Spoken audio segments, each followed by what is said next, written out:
Hello and welcome to this video. The doctor I go to recommends that I get a little bit of extra sodium in my diet. I really don't eat very much salt, but anyway, I think most people get a lot of salt if they eat a lot of prepackaged foods and things like that. I don't know. Anyway, I drink a electrolyte drink, basically. It's just a little bit of sweetener and just a tiny bit of salt. And the measuring spoon that I want to use is always in the flax bag because I use it to put flax on my son's food. So I thought I would really like to have my own small spoon or scoop to measure out salt for my electrolyte drink. So I'm going to try to make one out of a tree branch or something that I find in the woods, and just this, which is a little knife that's not difficult to find, and see if I can accomplish it with just this one tool. Maybe I'll use sandpaper, but that's also easy to find. A lot of times if you see shows or videos where people do spoon carving and stuff, they have special tools which can be very expensive. I really wanted them when I was younger, like in high school and stuff, and enjoyed doing spoon carving because it's a really fun, kind of like easy project to get into doing some woodworking. And but in any case, a lot of times shows show people using expensive tools. So I'm going to see if I can show. If I'm going to try to do it with just a simple knife. I even have like a better carving knife than this that I would prefer to use, but I'm going to see if I can do it with this. So let's get started. By the way, look at all this chipboard. It's all degraded, you can see. It was leaning up against this, and where it was leaning up against it, it completely degraded the back of this shed. So I just tipped it over because I didn't have much energy to do much else at that time, and it's not really good for anything, and it's basically turning to dirt anyway. So I just thought that was an interesting thing to show, and how it just having it leaned up against here like completely caused a lot of damage to that. Well, anyway, here's a birch. I'm pretty sure that's a birch, just not a paper bark birch. That's real close to this shed, so I need to remove some branches anyway. You can see I already removed one. So that's where I'm gonna get my branch from. It's also close to a wire right there. Okay, that branch that I want is kind of high up, so it's hard to set up the camera for it. But you can see I've been just shaving away wood, and then also just coming across like this and shearing the fibers off, then come back in and shaving it to where I sheared the fibers. It would be faster like with a saw. For some reason I thought it would be fun to set the challenge of just using this. So I'll get back to it.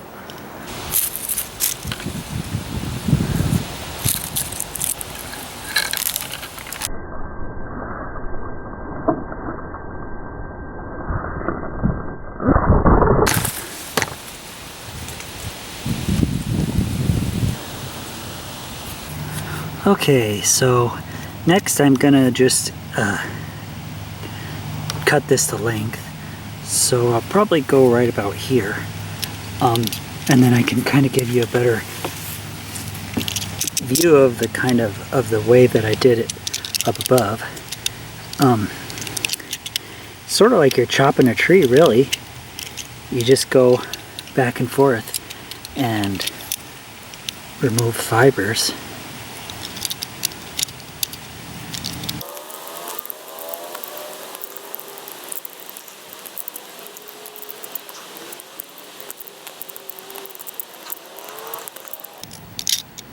Now, a sharp carving knife or pocket knife, sharp pocket knife would do better than this, because this is so flexible it's hard to get the pressure that works well.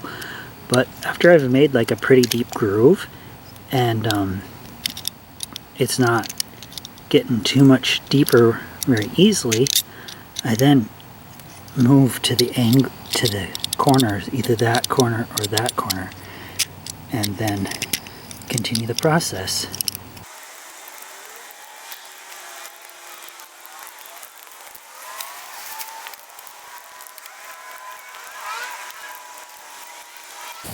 At some point you get far enough through that you can pretty easily just break it on that spot. I'm not far enough through yet, so I'm going to keep going.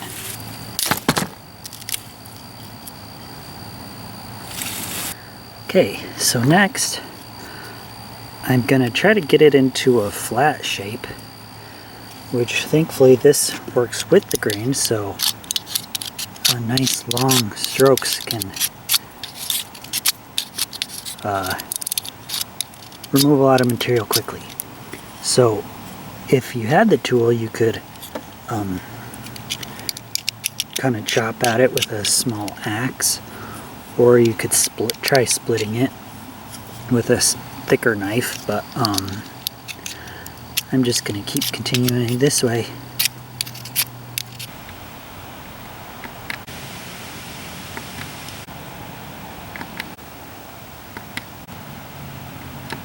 Okay, so before I get any further, I'm going to focus in on trying to make the scoop part of the spoon. So I think I'm going to try to bring down the top. What I'll do is I'll use the point to get in and make the spoon shape. And at first it'll be pretty rough, but it's just like the same technique as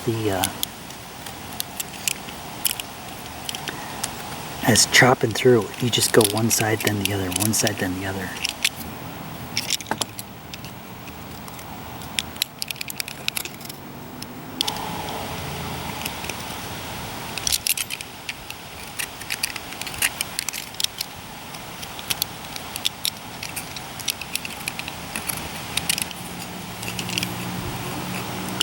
So the proper tool would obviously do a better job and be faster. And I think I'm gonna come in and clean that up a bit with some sandpaper.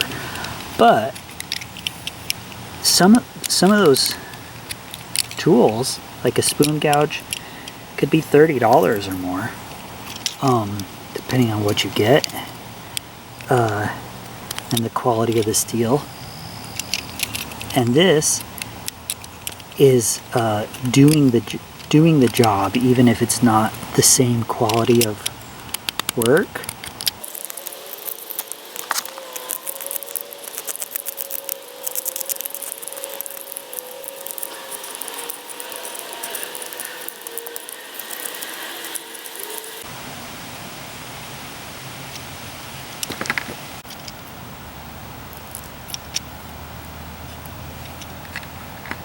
So I want this to come way up like that. So I'm gonna use that original kind of chopping technique to dig that out. And then I'm gonna try to split it back if I can. So let's see if I can get this wedged in. This part can be tricky.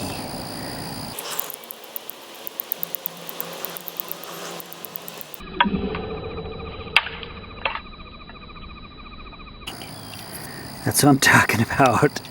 Okay, so what I'm going to do is carve a piece of wood and wedge it in there to get this piece of blade out and to hopefully split it.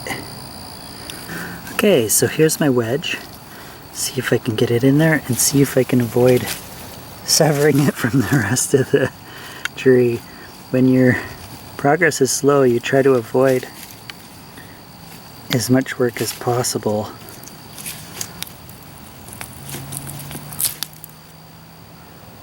So it worked. Let me move this so I don't get cut. Yeah, look, it split all the way to there. Yay! Now how about that? I should have done that from the beginning.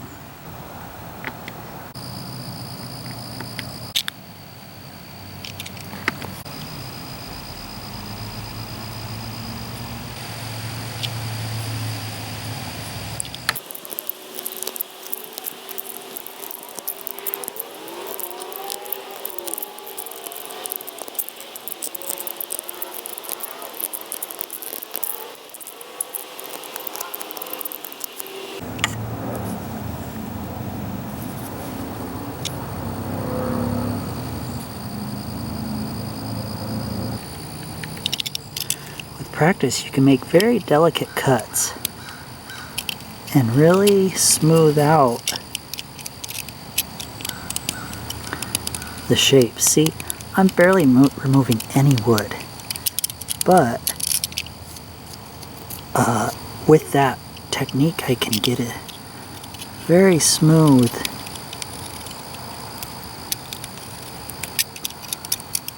final shape.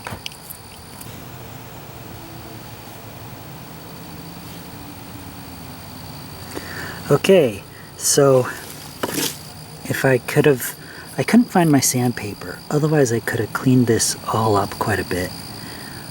But generally I'm pretty happy with it. There you can see the detail of inside the bowl part, and sandpaper would really clean that up. As sort of an homage to my old way of making things like wooden spoons, I put this kind of quirky detail on the back instead of just making it round. So there it is. So this is what am I saying?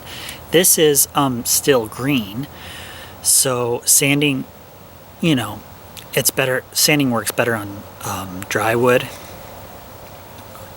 but once it dried, if I was intending to use it for liquids or whatever, I would coat it with walnut oil or some other food safe thing coating. I think I read somewhere that shellac is food safe.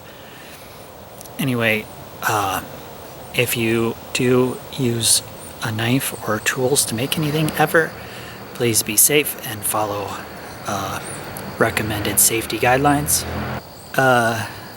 So here it is. Thanks for watching. Hope you enjoyed, and please consider checking out some of my other videos. Bye.